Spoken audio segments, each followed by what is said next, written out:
क्या आप जानते हैं कि थायराइड रोग कैसे होता है और इस रोग के लक्षण कौन कौन से हैं? क्या इस रोग को ठीक किया जा सकता है या नहीं? तो दोस्तों, आज मैं आपको हमारे शरीर के अंदर एक ऐसे अंग के बारे में बताने जा रहा हूँ जिससे हमारे शरीर का सेकंड बॉस कहे तो कोई गलत नहीं होगा। हमें भूख लगेगी या नहीं, हमारा भोजन कैसे पचेगा, कितने जल्दी पचेगा, फूड का ब्रेकडाउन कैसे होगा, उसका ऑब्सेशन कैसे होगा, हमारे फेफड़े सांस कैसे लेंगे और हमारे दिल की धड़कन, ये सब कुछ वो स्पेशल बॉडी ऑर्गन ही कंट्रोल करता है और उसका नाम आप कई बार सुने होंगे। इतनी बार कि आप भी ये बात सुनकर बिल्कुल पक गए होंगे, लेकिन आपको उसके महत्व के बारे में शायद पता नहीं होगा। आज की इस वीडियो में हम आपको उस विशेष अंग के बारे में पूरी जानकारी देंगे और उस विशेष अंग का नाम है थायराइड, जो कि हमारे शरीर में मेटाबॉलिक एक्टिविटी को कंट्रोल करता है। थायराइड हमारे गले में बिल्कुल हमारे नेक के बेस में स्थित होता है। हमारा जो एडम सैंपल होता है, जो ये निकला हुआ सा हिस्सा है, उसके नीचे होता है और ये विंड पाइप के आगे होता है।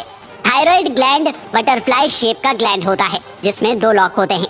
हर एक लॉक 5 सेंटीमीटर लंबा और 3 सेंटीमीटर चौड़ा हो सकता है और थिकनेस में ये मात्र 1.5 सेंटीमीटर ही थिक होता है।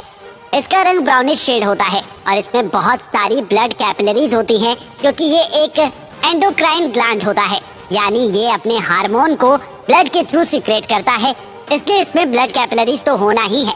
वजन की बात करें तो ये एज पर बहुत हद तक डिपेंड करता है, पर फिर भी इसका वजन ज्यादा से ज्यादा 18 से 20 ग्राम ही हो सकता है।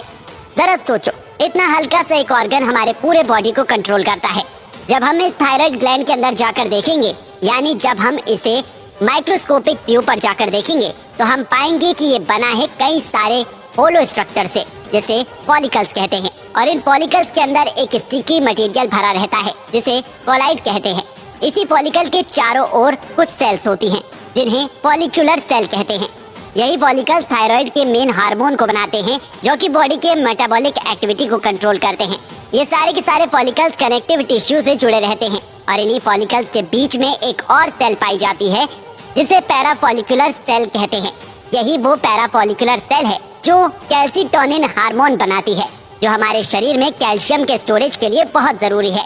और इन्हीं फॉलिकल्स के बीच बीच में ब्लड वेसल्स भी होती हैं, जहां पर ये अपने हार्मोन को सीक्रेट करते हैं। चलिए जानते हैं कि थायराइड अपने मेन हार्मोन को बनाता कैसे है। जब हम कोई भोजन खाते हैं, तब जब भोजन का पाचन हो जाता है, वहां से आयोडीन के मॉलिक्यूल ब्लड स्ट्रीम से होते हुए थायराइड के इन फॉलिकल्स में आ जाते हैं, जहां पर पहले से ही थायराइड टायरोसिन नाम के एमिनो एसिड को बनाए रखता है। एक बहुत ही कॉम्प्लेक्स प्रोसेस के बाद जब आयोडीन के 3 मॉलिक्यूल इस टायरोसिन के 2 मॉलिक्यूल से जुड़ जाते हैं, तो ये थायराइड के पहले सबसे इम्पोर्टेंट हार्मोन T3 का निर्माण करते हैं, जिसे ट्राई आयोडो थायरोनिन के नाम से भी जानते हैं। और जब आयोडीन के 4 मॉलिक्यूल इन फॉलिकल्स में पहले से ही मौजूद टायरोसिन के 2 मॉलिक्यूल से आकर जुड़ जाते हैं, तो ये थायराइड के दूसरे सबसे इम्पोर्टेंट हार्मोन T4 का निर्माण करते हैं, जिसे थायरोक्सिन के नाम से भी जाना जाता है। एक बार थायराइड अपने ये 2 हार्मोन T3 और T4 रिलीज कर देता है, उसके बाद ये हार्मोन ब्लड स्ट्रीम के जरिए हमारे शरीर के हर एक सेल में जाने लगता है। देखिए, जब T4 हार्मोन हमारे सेल के अंदर जाता है, तो वो भी T3 में ही कन्वर्ट हो जाता है और अपना एक्शन स्टार्ट करता है। जैसे ही ये थायराइड के हार्मोन हमारे सेल में पहुंचते हैं, ये हमारे सेल में ग्लूकोज के ऑक्सीडाइजेशन को रेगुलेट करना शुरू कर देते हैं। ये ग्लूकोज का ऑक्सीडाइजेशन हमारे शरीर में बॉडी हीट और केमिकल एनर्जी बनाता है, जिससे हमारा पूरा शरीर चलता है। सेल में पहुंचते ही थायराइड के हार्मोन प्रोटीन का सिंथेसिस करना शुरू कर देते हैं और लिपिड्स को लिपोलिसिस करना शुरू कर देते हैं, यानी उन्हें ब्रेक डाउन करना शुरू कर देते हैं। और इन हार्मोन का सबसे इम्पोर्टेंट काम हमारे सेक्सुअल लाइफ में है, क्योंकि ये हमारे रिप्रोडक्टिव टिश्यू को ग्रो करने में मदद करते हैं, साथ ही साथ हमारे नर्वस टिश्यू को भी ग्रो करवाने में मदद करते हैं। इस तरह से शरीर के बहुत ही बेसिक मेटाबॉलिक एक्टिविटी को कंट्रोल करके ये हमारे शरीर में फूड के डाइजेशन से लेकर रेस्पिरेटरी सिस्टम और हार्ट तक को भी कंट्रोल करते हैं। ये तो हुआ थायराइड के मेन हार्मोन के बारे में। आप जानते हैं थायराइड के एक और बहुत ही ज्यादा इम्पोर्टेंट हार्मोन, जो कि थायराइड का पैराफॉलिकुलर सेल रिलीज करता है, कैल्सिटोनिन के बारे में। देखिए, थायराइड के पैराफॉलिकुलर सेल में कैल्सिटोनिन हार्मोन स्टोर रहता है। जब शरीर में हमारे ब्लड में कैल्शियम की मात्रा बहुत ज्यादा बढ़ जाती है, तो ये कैल्सिटोनिन हमारा थायराइड ग्लैंड रिलीज कर देता है। और ये कैल्सिटोनिन क्या करता है, हमारे शरीर में एक्सेसिव कैल्शियम को हमारे बोन में जाकर स्टोर करवा देता है। जरूरत पड़ने पर पैराथायराइड ग्लैंड के हार्मोन इससे ब्लड में इंक्रीज कर देते हैं।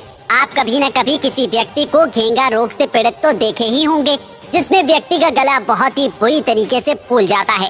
ये बीमारी थायराइड की बीमारी ही तो होती है, जिसमें थायराइड पर्याप्त मात्रा में थायराइड हार्मोन का निर्माण नहीं कर पाता है। इसलिए तो लोग कहते हैं आयोडीन संतुलित मात्रा में खाइए, इतना जितना शरीर को जरूरत है, नहीं तो घेंगा रोग हो जाएगा।